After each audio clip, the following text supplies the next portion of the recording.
My title is Don't Take the Bait. This is a message of how not to take the bait in the world and failing into worldly temptations of like the world. There are many examples of people not taking the bait and failing into the world.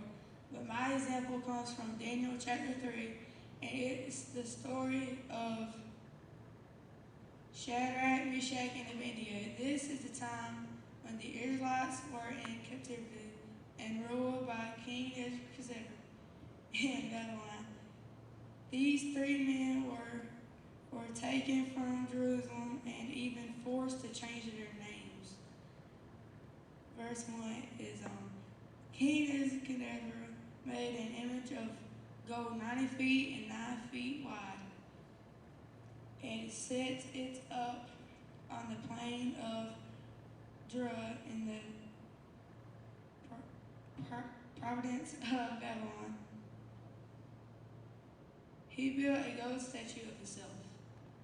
The king gladly proclaimed, notice, and people of every language, this is what you are commanded to do. As soon as you hear the sound of horn, flute, harp, pipe, of all kinds of music, you must fall down and worship the image of gold that is made in my image. Whoever does not fall down and worship will immediately be thrown in the blazing furnace. Everyone was scared to be thrown into the furnace. The other people took the bait and worshipped the statue. Just because the cool people are doing something doesn't mean it is right. Verse 12 is someone told the king, but there are some Jews whom have sent over the affairs of the province of Babylon. Shadrach, Meshach, and Abednego, who pay no attention to you. Your majesty, they never sent an image of gold you have set up. They didn't take the bait, they stood for the truth. All right. It's talking about Shadrach, Meshach, and Abednego, and when they were put up there, when everybody had to worship this gold image of King Nebuchadnezzar, he had made a 90-foot tall statue, 90 feet tall and 9 feet wide. So this is a pretty big statue made out of gold. And if you hear music, you have to bow down and worship this golden idol of this man, which I think is pretty crazy. And me and Trenton both agreed when we were reading over this stuff that was just pretty whack. And anyway, three guys, when everybody else fell to their knees to worship, these three guys were left standing. And to incorporate the title of our message called Don't Take the Bait, they didn't take the bait. What Trent was talking about is just because everybody is doing something doesn't make it right. The majority, people like to follow what everybody else is doing. Just because everybody's doing it doesn't make it right. Even in these times, this is a proven fact, and in today's world, our modern world, we know that the majority could be doing the wrong, they could be doing crimes, they could be doing drugs, they could be doing all kinds of crazy stuff. Just because everybody's doing it doesn't mean it's right. And we're going to go ahead and continue into Daniel chapter 3. We're going to go into verses 13 through 14. After these guys had opposed worshiping the statue, furiously raged, Nebuchadnezzar summoned Shadrach, Meshach, and Abednego. He commanded them, if you do not worship the image, you will be thrown into a blazing furnace. Then what God will be able to rescue you from my hands?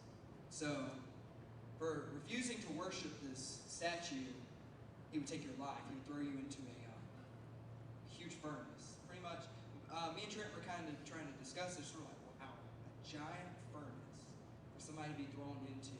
And me and Trent came up with this conclusion. It was probably, how big did we say it was? About as big as the church office. About as big as the church office in there. And this thing was full of fire, just waiting for somebody to be thrown in there that disobeyed. And then, on top of all of this, Nebuchadnezzar has the idea that he's going to say, what God is going to save you from me? Big bad Nebuchadnezzar, thinking he is God, that anything he says goes, thinking that he can do whatever he wants to do to anybody at any any time thinks he can oppose our God by saying this, that he can stand up and he can take God home. And I just don't believe in that at all. I don't see how this guy could have even believed in that at all. Standing for the truth can make you different from others. These guys were completely different. People were probably sitting back thinking, wow, what were these guys doing? Are you crazy? You're opposing the king of Babylon, the most powerful man in the world at that time. How could you stand up to this guy? Here's three little men, three Jewish men. What chance do you stand? And it's going to go on into verse 16. They replied, King, we do not need to defend ourselves before you in this matter. If we are thrown into the blazing furnace, the God we serve is able to deliver us from it, and he will deliver us from your hands. These guys had faith in God. And they knew that with God they could do anything. They could even do the impossible. And this just kind of made me, thinking about this made me think about Psalms 91, which says, whoever dwells in the shelter of the Most High will rest in the shadow of the Almighty. These guys, knowing they're facing certain death, they just keep on with this act, not falling into submission to this worship. Know that they're going to be punished with death, thrown into a furnace. I don't know about y'all, but I don't want to be thrown into a furnace. I think that'd be, that'd be tough, man. Talk about it like going to the beach and getting a sunburn. That'd be pretty bad, man. Oof. Yeesh. I complain if I get sunburned too bad, you'd be crisp, like charcoal. Then talk about being ashy in the wintertime. You could do like this, and there you go, your skin right there. Man, you'd be real ashy then, Anyway, I tried really hard on that, if you couldn't tell. Okay, we're going to go to verse 19. We'll go ahead and skip around a little bit. Because there were a few points in here that just kind of added to, so we're just kind of skipping around through the chapter. If y'all got the chapter, we've gone in the Bible. We're going to jump on down a little bit. Nebuchadnezzar was furious with them, and then he ordered the furnace to be heated 7 times hotter than usual. Wow. 7 times hotter than usual. He commanded some of the strongest soldiers in the army to tie them up to throw them in the furnace. The furnace was so hot that the flames of the fire killed the soldiers who took Shadrach, Meshach, and Abednego to the furnace. Now that's pretty hot. If they're not even getting to the furnace, these guys were getting killed trying to throw these 3 guys in there. I don't know about y'all. Has anybody worked around a fire? Or my example, I can give y'all an example of getting around how hot fire is. I take a welding class downstairs, like in the ag department and stuff. Well, I had this bad tendency to where I had this little blue jean shirt, like about everybody's dad owns, working the yard or something. Well, we were taught in that class not to wear frayed stuff. Like a frayed, like your blue jeans, where your pants are tore, got little white stuff hanging out or something, there's a little hole on it. Everybody knows what I'm talking about. Anyway, I had one right here on my arm. I had a little cut right there, and it was a little frayed part. I was in there welding, and when you're welding, you got all this heat turned on. You're melting pretty much a piece of copper onto a piece of steel. And it gets hot. We're talking about getting 500 degrees hot. We're talking about getting up to thousands of degrees hot, this kind of stuff. And I was in there, and all of a sudden, I felt something hit my arm. You get burned with sparks all the time, so you kind of get used to getting burned a little bit. All of a sudden, I was on my arm, and I'm like, wow, my arm is getting really hot.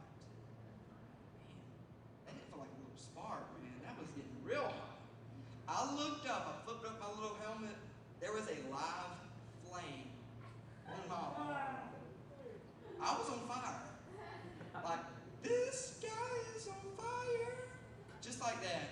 So I could only imagine, and it was terrible. It left a blister. I still got the scar. So I could only imagine what these guys were facing going up to a furnace that was 7 times hotter than a normal furnace.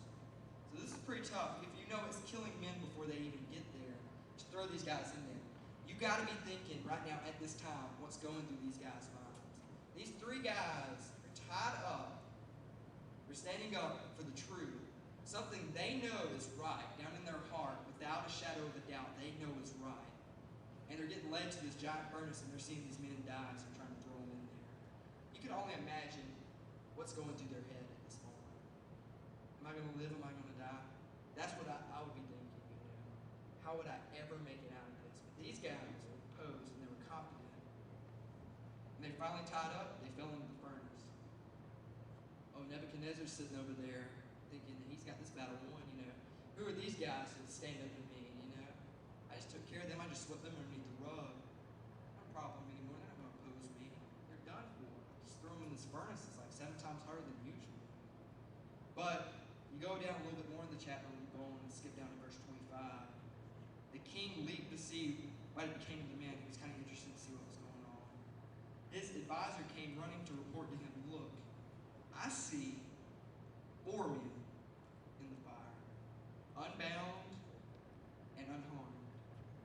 And the 4th man looks like a son of the gods." So if we go back and count it, Shadrach, Meshach, and Abednego, that's 3 guys. This advisor looks over into this furnace, and he sees 4 people in there. There's a 4th man in this fire.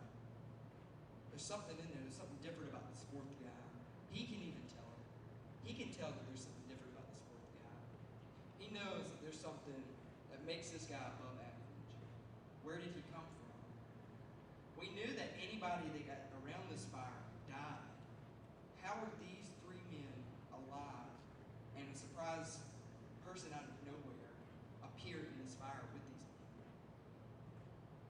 What it made me think about is that these guys had faith out of the roof. I mean, this is extraordinary. This is an extraordinary level of faith. But it made me think God fulfills his promises. And when he says that he never forsakes us, he means it. And he'll deliver us for anything, including these things. Including these things that are hindering us tonight. I'm going to jump on down to verse 26 and 28. Then the king shouted to the men to come out of the furnace. Wow, these guys had just survived the brush with death. Unharmed and unscathed, they come walking out of the fire that was killing them around them. It's just unreal, Then Shadrach, Meshach, and Abednego came out of the flames. Nebuchadnezzar said, "Praise be to the God of Shadrach, Meshach, and Abednego, who sent his angels and rescued his servants.